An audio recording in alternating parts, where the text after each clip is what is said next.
Hello everyone. তো আজকে সকালটা কিন্তু টুইন্স দেখে শুরু হয়েছে। কেন বলো তো, এই যে দু বোন একই রকম নাইটি পরেছে। দিয়ে আমি যখন জিজ্ঞেস করলাম, বলছে তোর কাছেই তো নেওয়া, এরকম বললো। তারপরে মাসি এখানে রান্না বান্না বসিয়ে ফেলেছে একদম সকাল সকাল। তখন প্রায় ওই 9টা বাজে, হয়তো তারও আগে হবে।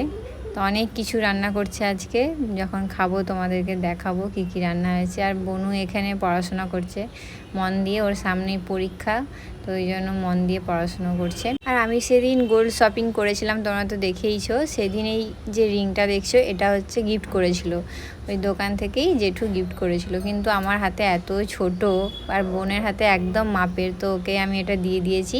ওর হাতে এই রিংটা কেমন মানিয়েছে অবশ্যই কমেন্ট করে জানিও। তারপরে একটু টিফিন করে নিলাম একদম হালকা করে, কারণ একটু পরেই লাঞ্চ করে নেবো। তাই এখন দিয়ার মাস্টারমশাই এসেছেন পড়ানোর জন্য। তো ও আমাকে যাওয়ার সময় বলে গেল, দিদি আমাকে একটা ছোট্ট কিউট ইয়াররিং বানিয়ে দে। আমি ঠিক আছে তুই যা, তুই এলেই রেডি হয়ে যাবে। তো আমি সেটাই এখন করছি, যে মোল্ডেড এমনি সফট ক্লেগুলো হয় না, সেগুলো দিয়ে, তুমি হয়তো জানো এগুলো, অনেকেই চেনো, সবাই চেনে এখন। তো সেগুলো দিয়েই ছোটো ছোটো দুটো ইয়াররিং বানিয়ে দিচ্ছিলাম ওর জন্য। পরে ফিনিশিংটা হয়ে গেলে তোমাদেরকে দেখাবো। মাসি মোটামুটি রান্নার কাজেই লেগে আছে, অনেক কিছু রান্না করছে আজকে। বাবার জন্যও পাঠাবে, মানে আমরা না করলেও শোনে না, পাঠাবে, কারণ গিয়ে যাতে না রান্না করতে হয় তাই। আর হচ্ছে এটা হচ্ছে মাসিদেরই জমির চাল, চাষ হয়েছিল। মাসিরা চাষ করে না, অন্য কেউ করে আর চাল দিয়ে দেয়। তো নতুন চাল, সেটাই দেখাচ্ছিল মেসো।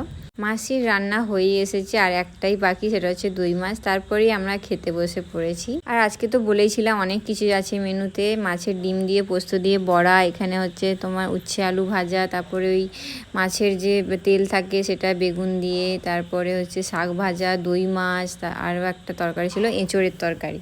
তো অনেক কিছু লাঞ্চে আজকে ছিল, সব কিছু দিয়ে ভালোভাবে লাঞ্চটা করলাম। আর লাস্টে টক দইটা খাওয়া খুবই ভালো, তো সেই জন্য। আর এই যে দেখো ইয়াররিংটা আমার কমপ্লিট হয়ে গেছে, কেমন হয়েছে অবশ্যই বলো।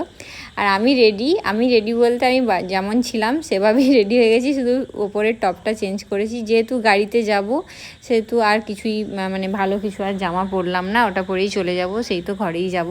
তারপরে দিয়া, মাসি আর মেসো সব কিছু ভালো করে গাড়িতে তুলে দিল। এখন আমরা বেরিয়ে পড়ব। আর আজকে একটা অন্য রাস্তা দিয়ে যাচ্ছি, এটা হচ্ছে মেসোই বলে দিল, এটা দিয়ে গেলে নাকি একটু সামনে হবে, তো এটা দিয়ে যাচ্ছি। তো দেখ, ভালোই গরম পড়েছে, বেশ গরম গরম বাতাস দিচ্ছিল, একদমই ভালো লাগছিল না। তো চলে এসেছি বাবার কাছে। আর মেসো আমাদের অল্প একটু চাল দিয়েছিল টেস্ট করার জন্য, যে নতুন চালটা কেমন, সেই জন্যই সেটাই বাবা এখন ঢেলে রাখছে। আর মাসি যা পাঠিয়েছিল, মানে সব কিছুই পাঠিয়েছে, তখন মা ভালো করে বাবাকে খেতে দিচ্ছে। বাবা হচ্ছে ডিউটি চলে যাবে একটু পরেই, তো সেই জন্য আমরা তাড়াতাড়ি চলে এসেছি বলতে পারো।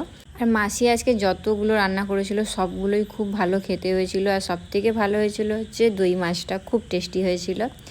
তো চলো আজকের ব্লগটা আর বেশি বাড়াবো না। সন্ধেবেলায় বাবা ডিউটি থেকে ফিরে একটা পেয়ারা এনেছে, সেটাও দেখিয়ে দিলাম তোমাদেরকে। চলো ব্লগটা শেষ করলাম, তোমরা সবাই খুব ভালো থেকো, টাটা, গুড নাইট।